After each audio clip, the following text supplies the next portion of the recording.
মিনতির সম্বন্ধে একটা বাজে কথা বললে তোমাকে ঘাট ধরে কোম্পানি থেকে দূর করে দেবো। তোমার শরীর থেকে আমার দিকে উঠে আসা হাত দুটো কেটে ফেলতে তোমাদের ইউনিয়নের কাছে আমাকে পারমিশন নিতে হবে না। Mind it. ঠাকুর ঘর, এই বাগান বাড়িতে ঠাকুর ঘর, দেয়ালের একটা কোণে যেখানে কারোর কোনো নজর পড়ে না সেখানে একটা কালী কিংবা লক্ষ্মীর ছবি ঝুলিয়ে রাখলেই হলো। ঠাকুর ঘর থাকবে কি থাকবে না সেটা মিনতি সে ঠিক করবে।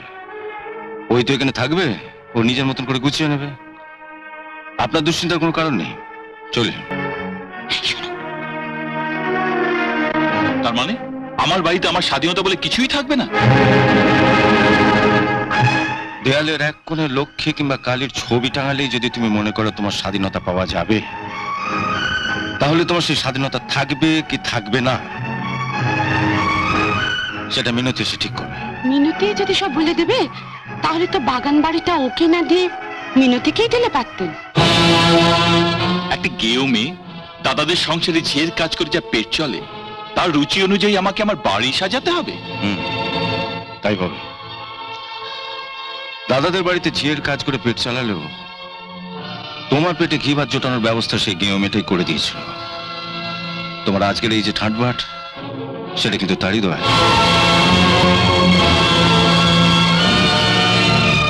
তুমি শিক্ষিত ছেলে, তোমার কাছ থেকে এইটুকুন কৃতজ্ঞতা বোধ আমি আশা করেছিলাম। মাসখানেকের মধ্যে যাকে বিয়ে করতে যাবে তার সম্বন্ধে এরকম মন্তব্য করা তোমার ঠিক হয়। অন্যায় মন্তব্য তো কিছু করিনি, যা সত্যতা বলতে লজ্জা করবো কেন? সত্য কথা বলতে যেমন তোমার কোনো লজ্জা নেই, সত্য কথা শুনতেও আশা করি তুমি লজ্জা পাবে না। তোমাকে তো আমি চিনতামই না, চিনিয়ে দিয়েছে মিনতি। তোমার আজকের এই চাকরি, এই বাড়ি, এসবই কিন্তু মিনতি। তা আমি জানি, আর এও জানি কলকাতায় এত ফ্ল্যাট থাকতে আপনি আমাকে কেন এই নির্জন বাগান বাড়িতে থাকার জন্য দিয়েছেন। আমি মিনতিকে বিয়ে করে এখানে এনে রাখবো, তারপর আমি যখন অফিসে থাকবো তখন জরুরি মিটিং এর নাম করে আপনি অফিস থেকে বেরিয়ে এই বাগান বাড়িতে মিনতির সঙ্গে।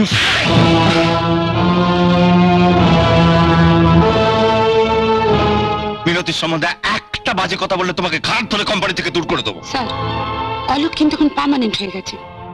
আপনি কোম্পানির মালিক হতে পারেন, কিন্তু শত চেষ্টা করলেও অলোককে কোম্পানি থেকে ছাড়াতে পারবেন না। একটা মেয়ে হয়ে আরেকটা মেয়ের এত বড় সর্বনাশ করতে আপনার বিবেক এতটুকু বাঁধলো না? আমিও সর্বনাশ করিনি, বরং ওকে সর্বনাশ থেকে বাঁচাতে চাইছি। গায়ের একটি সোজা সরল গরিব মেয়েকে গা থেকে তুলে এনে কেন আপনি বাগান বাড়িতে বন্দি করতে চাইছেন? একটা মেয়ে হয়ে আমি সেটা বুঝি। Miss Chakraborty, you are going too far. আপনি কিন্তু আপনার অধিকারের সীমা ছাড়িয়ে যাচ্ছেন। সীমা ও ছাড়ায়নি, ছাড়াচ্ছেন আপনি। What do you mean? আপনি আমার চাকরি দিয়েছেন বলে আমার জীবনটা কিনে নেননি। আমি কিভাবে লাইফ লিড করব, কাকে বিয়ে করব তা আপনি বলে দিতে পারেন না, আর আমি তা শুনতে বাধ্য নই। আপনি আমাকে চাকরি দিয়েছেন, আমি আপনার কাছে কৃতজ্ঞ। তাই আমার ঘরে দাঁড়িয়ে আমার গায়ে হাত তুললেও আমি কিছু বললাম না। এরপর ভবিষ্যতে আমার গায়ে হাত তোলার আগে আপনিও ভেবে নেবেন যে আমারও দুটো হাত আছে, যে হাত অন্যায়ের প্রতিবাদ করতে জানে। আমি জানি তোমার দুটো হাত আছে।